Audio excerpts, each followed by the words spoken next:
Er is nu wat meer duidelijkheid over het gedrag van de Omicron-variant. Het is zeer besmettelijk en verspreidt zich sneller dan eerdere varianten. Het is zelfs in staat om door de versterkte immuniteit van gevaccineerde mensen te breken. Ondanks dat gegeven zien wij in Suriname nog dagelijks het gedrag van mensen die zich niet houden aan de COVID-19-maatregelen. Daarnaast is de handhaving vaak ook zo. In de avonduren zien wij dat er nog, zelfs na de avondklok, mensen in groepen heel veel verkeer. We spraken hierover met Rabin Permisser, fractieleider van de NDP. Over de afgelopen periode toch heel veel wordt gesproken, is ook de handhaving. Ja. Wanneer het aankomt op de COVID-maatregelen. U als fractieleider, ja, maar als eerst burger van dit land, wat vindt u van het stukje handhaving zelf? Dus ten aanzien van het COVID-beleid is er daarover heel veel te zeggen. U weet toch, na de verkiezingswinst werd gelijk aangekondigd dat we een eigen professioneel en COVID-management team hebben die alles gaat overnemen. Voor de verkiezing waren een paar VHP-medici gegaan naar minister Elias van Volksgezondheid om hun hulp aan te bieden. Alsof ze alles beter konden, etc. Ik wil dit soort zaken rustig op een rijtje eerst zetten. Na de verkiezingen is dat aangekondigd. Maar we hebben gezien dat er nergens een COVID-management team daar was. De minister van Volksgezondheid was gedwongen nu met de mensen die er daar waren, toch? Om de zaken op te pakken. Waarbij het beleid van de minister ook is in het verlengde van dat van de president. Van het criminaliseren van NDP'ers en andersdenkenden. Waardoor heel wat gekwalificeerde mensen thuis geplaatst zijn en of weggepest zijn. Sommigen zijn zelfs naar de rechter moeten gaan. Waardoor stagnaties bij verschillende diensten. Diensten die opgezet waren, huisartsenpraktijk, etc. werden gesloten. En nu pas komt men weer tot het besef, dan wordt het weer geopend. Dat soort zaken krijg je wanneer je onervaren mensen zet. Wanneer de mensen de sector niet kennen en niet eerst goed doorhebben wat er in die sector gebeurt. Ik ken de sector een beetje, zou ik zeggen. Ja, want die sector is een complexe sector. Het is een heel belangrijke sector. Breed. Maar die minister komt toch uit die sector? De minister komt uit de sector. Hij is huisarts. En niet lang, pas. Ja toch, enkele jaartjes. Maar die sector bestaat niet alleen uit de huisartsensector. Dus vanaf preventief, ja, primaire, secundaire, intramurale zorg, noemt u maar op, financiering van de zorg, tarieven, allerlei zaken spelen een rol. Als we dat kijken, dan komt COVID erbij. In zo'n situatie merken we, keer op keer hebben we hier gevraagd. Ik heb dit beleid als eerste geëtiketteerd, bestempeld als een zigzagbeleid. Dat merkt u nu toch ook. Eerst is het 9 uur, dan wordt het 11 uur, dan wordt het 9 uur, dan wordt het weer 11 uur. Binnen 2 dagen, toch? Of 3 dagen. Maar van begin af aan hebben we verschillende aspecten gewezen. We hebben het begonnen met dat ding van de mensensmokkel uit Haiti. De vluchten in een COVID-periode. Ik heb het niet over de reguliere vluchten. Want iedere keer probeert de regering hier een propagandaverhaal te vertellen. Van ja, er zijn altijd vluchten uit Haiti. Daarover hebben we het nu. We hebben het in de COVID-periode, waarbij we afgesproken hadden, geen vluchten.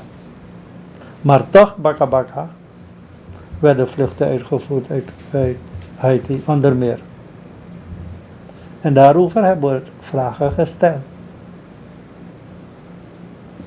Men wou ons niet geloven. De ambassadeur van Frankrijk heeft die zaak ook aan het licht gebracht.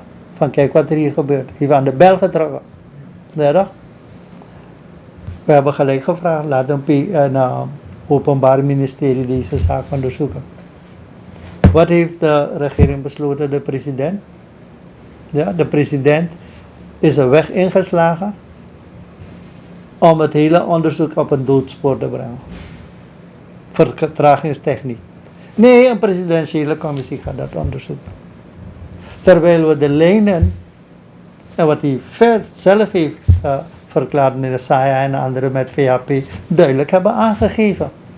Juist daarom zou de president dat onderzoek niet via een presidentiële commissie moeten doen. Om in alle openheid, alle partijdigheid te vermijden, etc. Laat het naar het openbaar ministerie gedaan. Hebt u gemerkt dat er iets onderzocht wordt? Het is gewoon een doofpotconstructie geworden. Ja? En zo met de vluchten en noem maar op. Heel wat zaken zijn onduidelijk. Vanuit Nederland, de mensen die hier kwamen, ik noem maar een land, dat er sprake is geweest van valse verklaringen en noem maar op, wordt verkocht en noem maar op. Bij BOG, weet je, kan je gaan bij een bepaalde loket, etc. Dan kan je verklaringen kopen en noem maar op.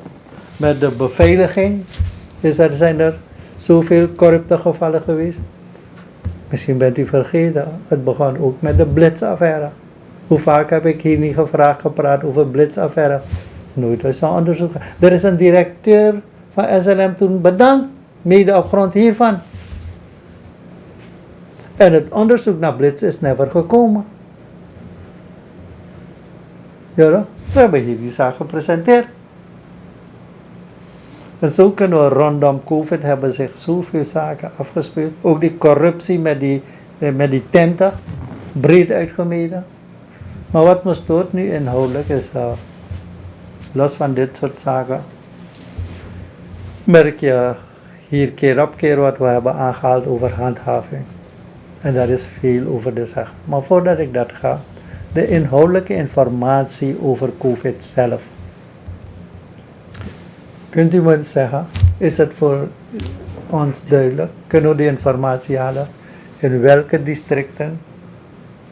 Hoeveel besmette personen per dag er zijn? In welke districten?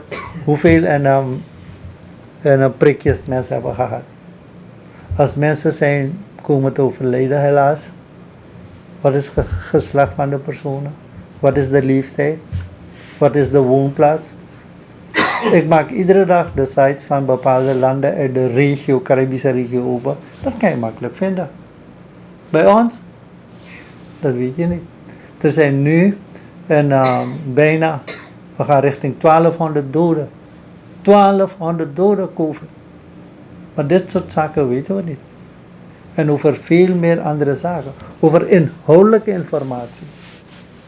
Als je AstraZeneca hebt gehad, moet je doorgaan met AstraZeneca. De derde prik. Nu straks gaan we geen AstraZeneca hebben. Andere merken. Wat voor voor- en nadelen. Zwangerschappen, voor- en nadelen. Mensen snakken naar informatie. Op hoeveel prikplaatsen was het niet duidelijk, dan is het wel open en dan is het niet open. Lange rijen. Ik weet van Nikeri en andere plaatsen. Dat soort zaken kunnen we niet fatsoenlijk organiseren. Ik weet dat sommige particulieren aangeboden hadden. Ja, om alles in orde te maken met het managementteam. Maar uit de hogere regionen van het ministerie werd er geweigerd. Omdat de mensen niet tot een bepaalde politieke partijen behoorden. Etcetera, etcetera. Dat soort zigzag en andere zaken bij zulke hele belangrijke en humanitaire zaken hebben zich afgespeeld. En nog steeds hebben we de relevante statistieken niet, wat je makkelijk kan krijgen. Toen het aankwam wat ik keer op keer hier gevraagd heb, Hoeveel mensen zitten in thuisisolatie? En dat thuisisolatie niet goed is. Vanwege die infectie in de nabijheid. Je hebt gemerkt, toch? Hoeveel mensen en gezinnen geïnfecteerd zijn geworden. En toen ik kan nog heel goed herinneren, toen er op 1256 mensen was in thuisisolaties, toen het zo toenam. En toen we het beleid hier af hebben gekraakt. Vanaf toen wordt er niets meer over thuisisolatie.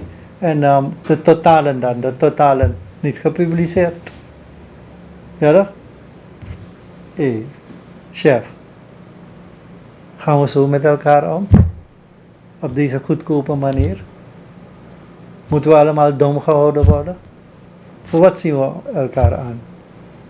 Dus dat beleid met statistieken en anderszins. Maar je vroeg over handhaving. Op zijn minst moet ik lachen. Wat handhaving betreft in dit land. En zeker niet in zijn algemeenheid. Kijkt u maar naar de criminaliteitscijfers. Mensen in het verkeer worden klemgereden, worden beroofd. Ik heb een paar keer over aandacht gevraagd hoeveel verkrachtingen er nu op daglicht plaatsvinden. Vroeger was het in de avonduren, etc. Maar dat soort zaken worden verzwegen. Ja? Dan heb ik het niet algemeen over handhaving. Laten we het hebben over handhaving wat betreft corona, COVID. We hebben keer op keer gevraagd dat op de verschillende posten, Stalkercijfer, Nikeri, noem maar op andere plaatsen, dat er controleposten komen. De minister had hier toegezegd, never gekomen. Gaat u naar Albina. U ziet iedere dag tientallen boten op de rivier. Is een open grens. En dan kan men hier vertellen, nee, wordt gecontroleerd, etc. Dan, u beweegt in die samenleving. Hoeveel feesten worden er niet gehouden? Welk voorbeeld geeft het hoogste gezag in het land? En anderen, de ministers, etc. Toen bouwden ze een keertje met 4 of 5 mensen in Flora zat. Hij heeft een verontschuldiging aangeboden. Wordt er hele tamtam gemaakt. Nu, op reguliere basis, zitten de president, de Friese president, de ministers, met horden van mensen. Politieke bijeenkomsten. Welk voorbeeld geven wij? Ja toch? De first lady die tijdens de jaarwisseling de bijeenkomsten had. Dat wordt niet opgetreden. Vlak hier Jamaica is, ik dacht 3 weken terug, ik heb er melding van gemaakt, is een minister ontslagen. Omdat hij zich niet aan de COVID-regels hield. Hij was ergens gaan dineren. Wat doen wij met handhaving? Welk voorbeeld geven wij? En wanneer jongeren dan een keertje op straat gaan, na zoveel maanden, toch? Dan worden we boos. Ik keur het gedrag van de jongeren niet goed. Maar met welk gezag praat jij dat de jongeren het niet moeten doen?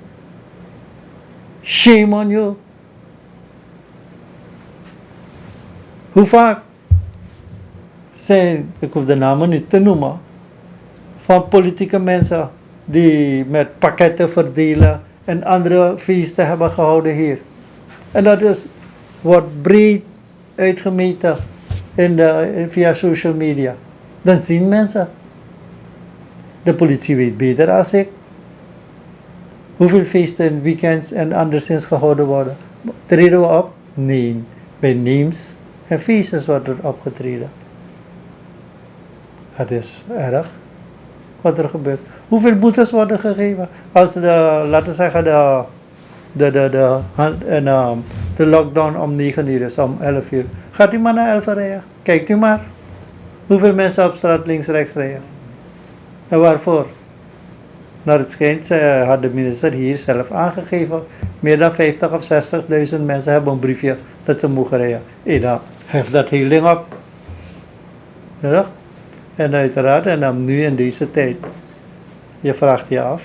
En dan, wat voor zin heeft die zaak van die lockdown onder deze omstandigheden? Dat bedoel ik als die handhaving niet juist toegepast wordt. Dat we niet serieus gaan. Handhaving is één, daar zijn we zwak in. De politie moet ook de benodigde apparatuur en dat soort zaken krijgen. En daar is ook zoiets.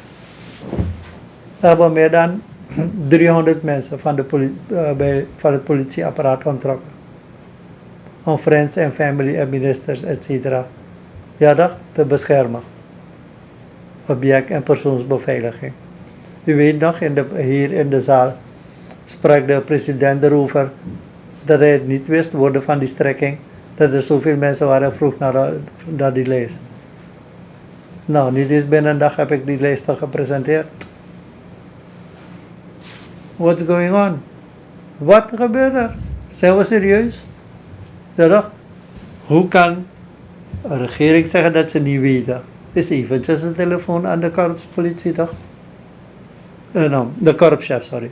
Ja, de korpschef. Dus, meneer Ganesh, handhaving, uw eigen beleid. Daar hebben we wat kanttekeningen geplaatst. Uw eigen beleid om het apparaat van de politie te verzwakken. Dat hebben we ook daarover gehad. Je vraagt je af waarom sommige mensen met zoveel mensen begeleid, beschermd moeten worden. Ja, dat wil ik daarbij zeggen, dat dit beleid geen gezond beleid is. En nu gaan we richting de 5e golf. De ter zake deskundigen geven aan dat de 5e golf erger kan gaan worden. En dan hebben we het nu over eerst tot en met de 4e golf het gezien. U merkt aan die ontwikkelingen dat wanneer de opeenvolgende golven steeds erger worden. De 4e golf was veel erger dan de 3e golf. Dus ik begrijp wat de ter zake deskundigen ons voorhouden. Zijn we daarop voorbereid? Ja, met dit beleid van de handhaving. En aan de andere kant, wij zijn er stil over. Maar kijken we naar de ontwikkelingen binnen de medische sector, de gezondheidssector. Los van geld, los van niet beschikbaar continu van medicijnen en al dat soort zaken. Ja.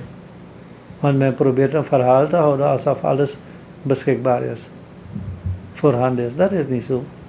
En van tijd tot tijd, als het goed uitkomt, dan is het nu na 1,5 jaar ook nog de vorige regering. Ja, toch?